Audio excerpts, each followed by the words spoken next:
Hello everyone, welcome to Edufy. आज हम लोग हाइट एंड डिस्टेंस के इस सवाल को हल करने वाले हैं।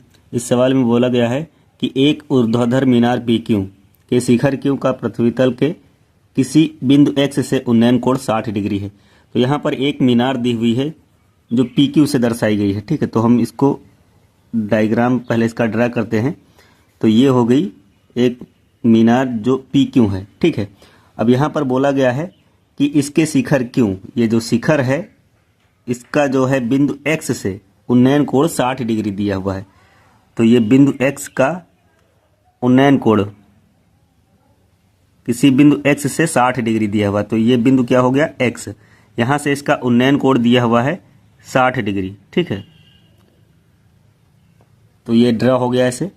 फिर बोला गया है कि x के ठीक 40 मीटर ऊपर, जो बिंदु x है इसके ठीक ऊपर 40 मीटर ऊपर। ठीक है, तो मान लेते हैं इसके जस्ट ऊर्ध्वाधर ऊपर 40 मीटर एक बिंदु है y। ठीक है, यहाँ पर ये बिंदु y दिया हुआ है।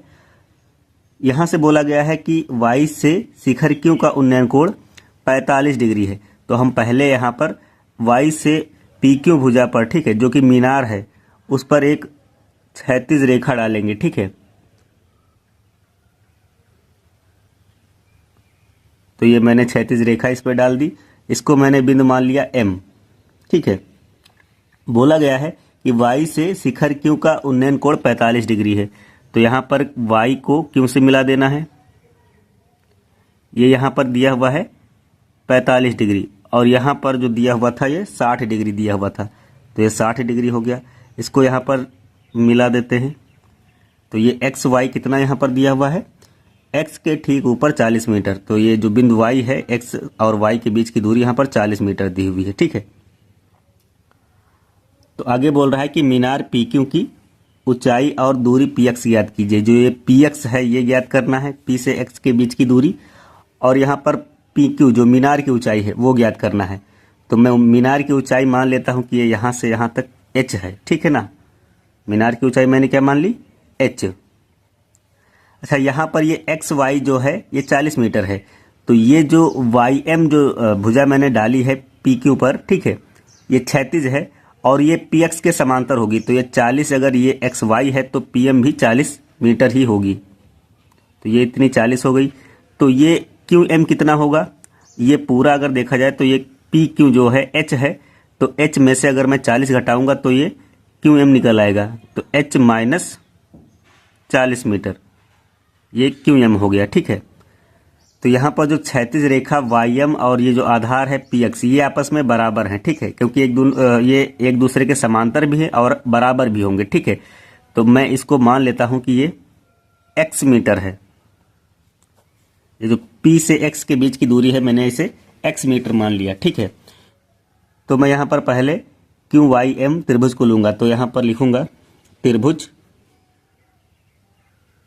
क्यू वाई एम में, यहाँ पर क्यू वाई एम में देखते हैं तो यहाँ पर वाई एम जितना है उतना ही तो पी एक्स है। ठीक है ना, और यहाँ पर जो लंब दिया हुआ है, अगर ये कोण है तो इसके सामने वाली भुजा ये लंब ही होगी। ठीक है, तो ये जो है h माइनस 40 दी हुई है और ये वाई एम पी एक्स के बराबर है, मतलब ये भी x होगा। ठीक है, तो यहाँ पर लंब और आधार पता है। ठीक है, तो उसके लिए हम त्रिकोणमित अनुपात से tan का सूत्र लगाएंगे। तो tan यहाँ पर 45 लिया जाएगा। तो लिखेंगे tan 45 बराबर लंब बटे आधार। ठीक है, लंब क्या है, क्यू एम बटे वाई एम। क्यू एम कितना दिया हुआ है यहाँ पर, क्यू एम का मान है h minus 40 upon Y M का मान क्या है, वाई एम का जो मान है वही पी एक्स का मान है। ठीक है, तो यहाँ पर हम x यहाँ पर रखेंगे, यहाँ पर लिख देना है चूंकि वाई एम बराबर है पी एक्स के।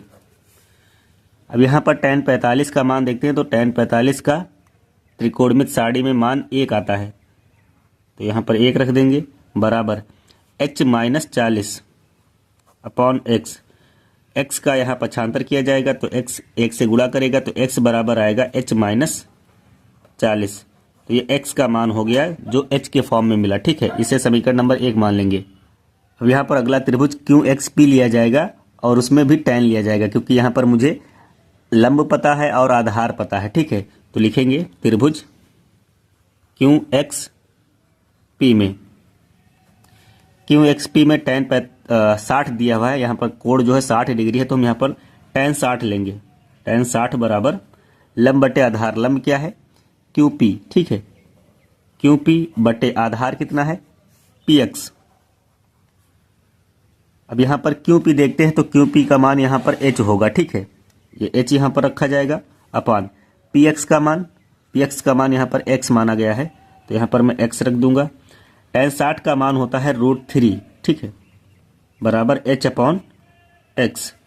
यहाँ पर एक्स को पक्षांतर करेंगे तो ये एक्स √3 के गुणे में हो जाएगा, तो √3 इंटू एक्स, ठीक है, बराबर एच। अब अगले स्टेप में यहाँ पर √3 को पक्षांतर किया जाएगा तो ये एच के बटे में जाएगा, तो एक्स बराबर क्या आएगा एच अपॉन √3, ठीक है। तो ये एक समीकरण जो अब मिली वो भी एक्स के फॉर्म में मिली, तो ये दूसरी समीकरण हो गई। अब यहाँ पर x का मान देखो h माइनस 40 था और यहाँ पर x का मान h अपान √3 है, तो समीकरण 1 व 2 से हम क्या लिखेंगे, समीकरण 1 व 2 से यहाँ पर h माइनस 40 वो h अपान √3 के बराबर होगा, ठीक है, h माइनस 40 h अपान √3 के बराबर होगा, क्योंकि यहाँ पर x क्वांटिटी जो है वो सेम है, ठीक है, तो इनकी जो वैल्यूज होंगी वो भी आपस में बराबर होंगी। अब यहाँ पर माइनस 40 को पक्षांतर किया जाएगा तो प्लस 40 में हो जाएगा, ठीक है, तो h बराबर h अपॉन √3 प्लस 40। यहाँ पर h अपॉन √3 को पक्षांतर करेंगे, मतलब लेफ्ट में लाएंगे तो ये माइनस का हो जाएगा, h माइनस h अपॉन √3 बराबर 40। √3 का h से गुणा करेंगे तो √3h माइनस h अपॉन √3 बराबर 40। अब यहाँ पर √3 जो बटे में दिया हुआ है उसको 40 से गुणा करेंगे तो क्या आएगा, √3h माइनस h बराबर 40 √3।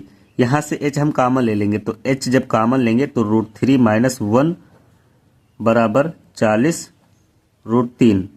अगले स्टेप में ये जो √3 माइनस 1 है इसको पक्षांतर किया जाएगा, तो यहाँ पर h बराबर आएगा 40 √3 अपान √3 माइनस 1, ठीक है। अब यहाँ पर इस इक्वेशन को इसके संयुग्मी से गुणा और भाग करेंगे तो यहाँ पर इसका संयुग्मी क्या होगा, ये जो हर में दिया हुआ है √3 माइनस 1 इसका अपोजिट, मतलब यहाँ पर जो माइनस दिया हुआ है माइनस 1 यहाँ पर बस प्लस हो जाएगा, तो √3 प्लस 1 और √3 प्लस 1 इसको यहाँ पर इसके संयुग्मी से गुणा और भाग कर दिया गया है, ठीक है। तो h बराबर क्या होगा, h बराबर आएगा यहाँ पर 40 √3 का गुणा √3 प्लस 1 से किया गया और बटे में √3 माइनस 1 का गुणा √3 प्लस 1 से किया गया, ठीक है। h बराबर फिर क्या आएगा 40 √3, यहाँ पर √3 यहाँ पर रखेंगे, ठीक है, फिर प्लस 1 अपॉन यहाँ पर a माइनस बी और a प्लस बी का सूत्र लगाएंगे तो a स्क्वायर होगा ये और माइनस बी स्क्वायर, ठीक है। अब अगले स्टेप में यहाँ पर h का मान निकालने के लिए h बराबर होगा, यहाँ पर 40 बाहर ही रख लिया जाएगा, √3 का अंदर गुणा किया जाएगा, तो √3 का जब √3 से गुणा करते हैं तो ये 3 हो जाएगा, ठीक है, प्लस √3 का 1 से गुणा करेंगे तो ये √3 होगा अपॉन यहाँ पर √3 का स्क्वायर होता है 3 और फिर ये माइनस 1, ठीक है, तो 40 ये 3 हुआ प्लस √3 का मान यहाँ पर होता है 1.732 अपॉन 3 में से 1 घटाएंगे तो 2 बचेगा, 2 1 कम 2, 2 दूनी 4, तो ये 20 आया, ठीक है। अब h बराबर यहाँ पर क्या आएगा, h बराबर 20 गुणे, ठीक है, गुणे का चिन्ह लगाएंगे, यहाँ पर 3 में 1 जोड़ेंगे तो 3 1 4.732, तो h का मान इससे गुणा करने पर क्या आएगा, यहाँ पर इसका हम गुणा करते हैं तो यहाँ पर 2 दूनी 4, 2 3 6, 2 7 14, 14 का 4 हासिल आया 1, ठीक है, 4 दूनी 8 और 1 9, तो यहाँ पर h का जो मान आएगा वो 94.64 मीटर आएगा, तो ये हाइट हो गई मीनार की, ठीक है। अब यहाँ पर मुझे x का मान भी निकालना था, बोला था कि x का मान भी निकालो, मतलब px, ये इतनी दूरी निकालनी थी तो वो x ही है, तो यहाँ पर x का जो रूप मिला है मुझे x बराबर h अपान √3, तो ये यहीं से निकाला जाएगा या फिर हम समीकरण 1 की मदद से निकाल सकते हैं x बराबर h माइनस 40, तो हम समीकरण 1 में h की वैल्यू रखेंगे तो x बराबर क्या होगा, h की जगह पर h का मान रखेंगे 94 94.64, ठीक है। तो 94.64 ये h की जगह पर रखा गया, -40। और जब इसको इससे घटाएंगे, ठीक है, तो कितना आएगा, यहाँ पर इसको इससे घटाने पर आएगा 54.64 मीटर, ठीक है। तो ये हाइट हो गई। तो ये यहाँ पर px हो गया जो कि आधार है, ठीक है। तो आई होप आप लोगों को ये वीडियो पसंद आया होगा। अगर वीडियो पसंद आया है तो वीडियो को लाइक करें और चैनल को सब्सक्राइब करें। Thank you.